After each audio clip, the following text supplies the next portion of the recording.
Good evening, ladies and gentlemen. Tonight, we present you, the people of the Turks and Caicos Islands, an official response from the opposition party to the last press conference that the Honorable Robinson and the Honorable Lenin Boyce of the ruling party gave this country on Friday night. As we analyze and present to you, the people, with the facts, I invite you to sit by as the Honorable Doug Parnell, the appointed member of the Turks of the opposition here in the Turks and Caicos Island, and the Honorable Clarence Sullivan, deputy leader of the People's Democratic Movement, as they dissect what the Honorable Boyce and the Honorable Robinson present you, the people of the Turks and Caicos Island. We ask you to decide who is speaking the truth. Honorable. Thank you, Mr. Chairman. Mr. Chairman, the official response to the press conference that was, or the press statement rather, that was made on behalf of the PNP administration is here. We have it, a recording of the press conference. And for the purpose of clarity, what we will do is go through the press conference and point by point ask a number of questions, but also outline what we believe is being done with the much anticipated, and once again, much promised, the highly promised hospital project. The press conference was aired on March 7th. It was aired after our official press conference highlighting a number of issues in the Turks and Caicos Islands. So as we go, we will play what they say, and we will have a response. Ladies and gentlemen, I'll read you a statement by the Deputy Premier and Minister of Finance, General Floyd B. Hall, who outlines the facts with respect to the hospital's financing. I am Royal Robinson. The Minister of Finance, who we are reliably informed was in the country when the opposition gave our official response. The Minister of Finance, we believe, if he was so alarmed as his letter goes on to read, should have at least done the courtesy to people of the Turks and Caicos Islands and appear himself instead of sending a letter to be read by his parliamentary colleagues. So we asked the question, why isn't the Minister of Finance dealing with this himself? The project director and Turks and Caicos Islands government representative with respect to the project. Honorable Royal Robinson announces for the first time that he is the project director, and we ask the question, is this separate and apart from his role as special advisor to the Ministry of Health and a government backbencher? We know he is being paid for the two of these jobs, the government backbencher and the special advisor to the Ministry of Health. But we now ask, is he being paid a third time as project director? And if so, how much? The statement reads, "It is really disturbing to see the lengths to which the PDM will go to distort the good works of the government for selfish political gain." We are not distorting the good works. We are simply asking questions and expect the government to have answers and not cheap political shots.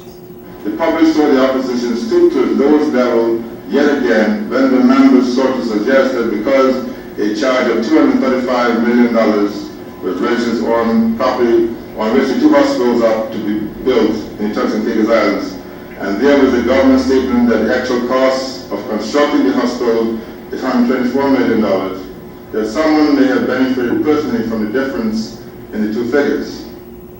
For clarity, we will read the statement that I made at our press conference, and you will see that nothing in it tries to impute that there was anything illegal done. And I'll read the statement for you again so that people are clear as to what we are saying. The role of the opposition is multifaceted.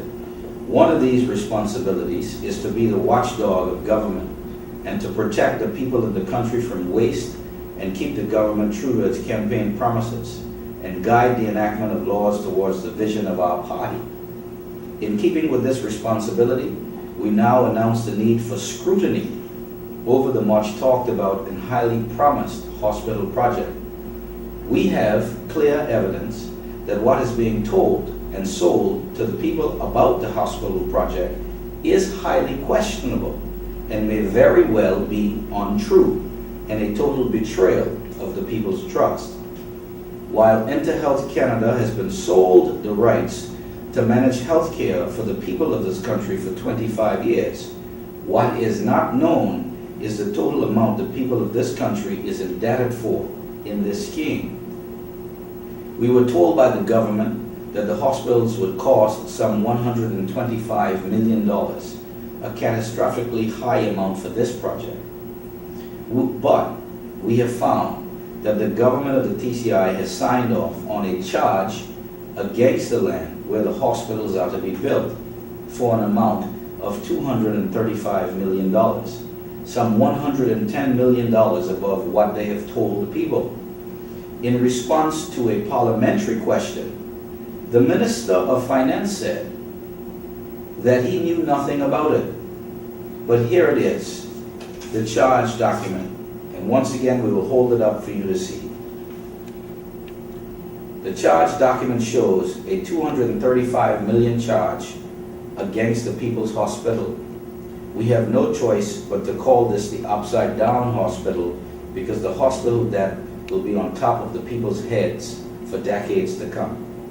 And let us make it plain. If you borrow $125,000 from First Caribbean International Bank to build a house, would you permit the bank to put a lien against your property for twice the amount? It would clearly mean that either you have received the additional money or you intend to receive the additional money. Either way, this act on the part of the hospital developer has been done without the knowledge of the government, as the charge clearly shows, and it amounts to a vicious betrayal of what was sold to the people of the Turks and Caicos Islands. The question remains, what is the additional $110 for? And further, have they drawn down on the money, and whose pockets is it in, government or developer? The people would like to know. And that is the full statement that we read at our press conference, just for clarity. Nowhere in that statement do we suggest that monies have gone into the pockets of government ministers. We've asked whose pockets is it in, the hospital developer or the government of the Turks and Caicos Islands. The simple fact of the matter is that the total cost of the hospitals is $124 million. The charge on the property is indeed registered for $235 million, but the fact that this is the case does not in and of itself impute that something improper was done. Let us be clear, this is nothing more than a mortgage. In mortgage financing today, financing institutions